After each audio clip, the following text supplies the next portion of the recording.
This Is Us displays how the tiniest events in our lives impact who we become. Do you believe that is true? Yeah, absolutely. I mean, to a different, to varying degrees, right? Yeah, it's like a sliding door sort of scenario. If like you hadn't gotten up and gone to get coffee at that particular coffee shop at that time, you wouldn't have met this person, and then you wouldn't have ended up marrying them and having a family. And I mean, just one thing sort of leads to another, right? This seemingly sort of simple, mundane parts of our lives like can impact absolutely everything and rewrite our whole history. So, yeah, I think that's definitely can be a reality. But I think that's a big part of our show as well. You know, we've dealt with a multitude of those kinds of scenarios and examples of that. But I think overwhelmingly people are able to see themselves and their family and loved ones in the show and connect even with the specificity of who the Pearsons are and everyone's stories and all of the baggage that they sort of bring to their lives. People are still able to see themselves and connect, and it brings people together, and it engenders and elicits conversations that are sometimes difficult that maybe people wouldn't have with one another if they didn't see it depicted on their television screen. So I think that's been one of the most incredible things of being a part of a show like this for these last 6 years is just like is the connective tissue that this show has and the ability it has to sort of bring people together. You roughly aged 60 years in this TV role. What has Rebecca Pearson done for your character development as an actress? Well, we are very lucky on the show that so much of our jobs is really what's on the page, and what's on the page is extraordinary. It's obviously we have to sort of bring to it what we do, but I have loved this gift of playing this woman from her mid 20s to her mid 80s and everything in between. I mean, she loses a child, she loses a spouse, she becomes a grandparent, she remarries, she ends up being diagnosed with Alzheimer's disease. I mean, there's just so much that happens to this woman, you know, over this collective time in her life. And I just, I don't think I will ever have another opportunity this remarkable to play someone so fleshed out and to have, you know, over 100 episodes to tell these stories and to be this woman. And I've really, really loved and relished every minute of it. What is it like playing the big three and the Rivas children's mother? I keep saying to people that, you know, I became a mother in real life like about a year ago, and it's made me want to go back and like completely redo the entire series. I'm like, wait. Now I know what it means to be a parent, even just like to a tiny degree in this first year.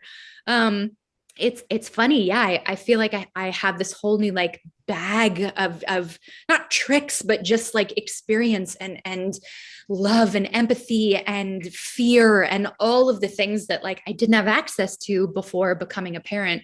But I love again that I have this opportunity. I'm the only actor on the show that gets to work with babies and adults and like every age in between. So I get to know all of these actors and every different version of them, every different actor that plays one of my children. And I've loved every second of it. It's never lost on me how lucky I am that I get to sort of, it's weird. It's like I live in these sort of parallel universes. One show is with Milo, and it's like the early days of the family and sort of the happier times, and the kids are young or it's pre-children, and so we're super carefree. And then I live in this other reality where I get to work with pretty much every other actor on the show, and it's maybe like a little heavier just by nature of what everyone's kind of going through and what my character is going through, but we laugh more on that side than we do on the other side. It's just like it's the dreamiest job of all time in every sense. Well, you've touched on this a little bit, but you recently became a mom. How has your baby boy August changed your world? I mean, how much time do you have? I mean, he's changed my world in every way. It's all of the cliches come to life. Like just they burst into your world and like everything is just wide open now. My heart lives outside my body. It's all the things. But I love that I feel very privileged that my job allows for me to bring him to work with me, especially when he was younger. Not as much these days, but when I was nursing, I was working and I was able to have my baby there. It was incredible. But I feel like he's given me a tremendous, like, again, like a new well to sort of dig from, to be able to mine from for what it really means to be a parent. If I love my son to the degree that I do, and he's only a year old, it's like you've just met someone a year ago. I can't imagine like knowing your children in their 40s, like you've known them for 40 some odd years, and like all of the life that you've lived together, and the heartache and the grief and the joy and the exasperation and the stress and anxiety, all of that like colors in so much. It informs so much. So I can't imagine like the depth of the love at that point. Because it changes you on a cellular level, like from the very beginning. What can fans anticipate from your forthcoming album? A lot of that. A lot of like, whoa, my world has just blown up in the best possible way, and it's changed everything. But also, like, I think it's the reflection of what it means to sort of step into this new role, but kind of looking back and appreciating your partner and what they bring to the table, your parents and who they were and what they've brought to the table. There's so much that sort of factors into all of it. But in the midst of living through a pandemic and being at home, and the confusion and stress, and like finding catharsis and a creative outlet at a time when everything sort of felt so unsettled. What would Rebecca Rivas tell Candy Mandy Moore about her future?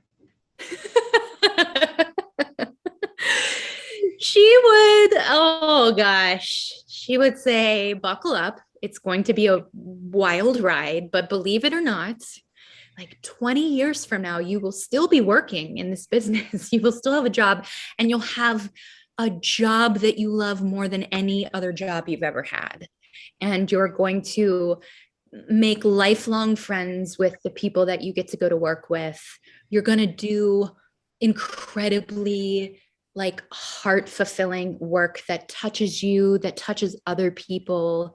You're going to be challenged by it.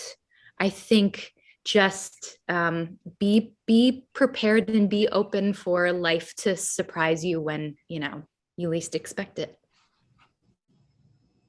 How did you prepare for This Is Us sixth and final season? What will you miss the most?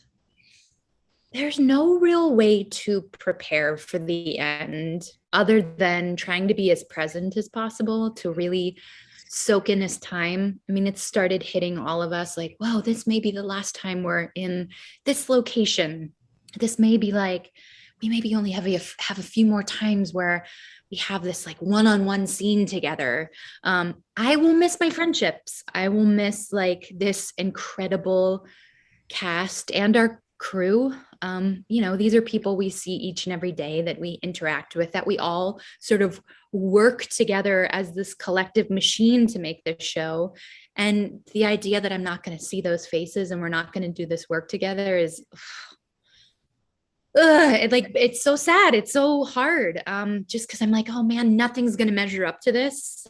Everything will just be different moving forward. Any other job will have its own merits, but like nothing will be This Is Us. So I'm like, trying to hold on and really soak it all in. What is Mandy Moore manifesting next in her career? I want to do something that is totally different from Rebecca Pearson. I I mean, like it would be fun to just play someone really wild and wicked, and or I don't know, like just yeah, do something completely unexpected, like a little bit of a left turn.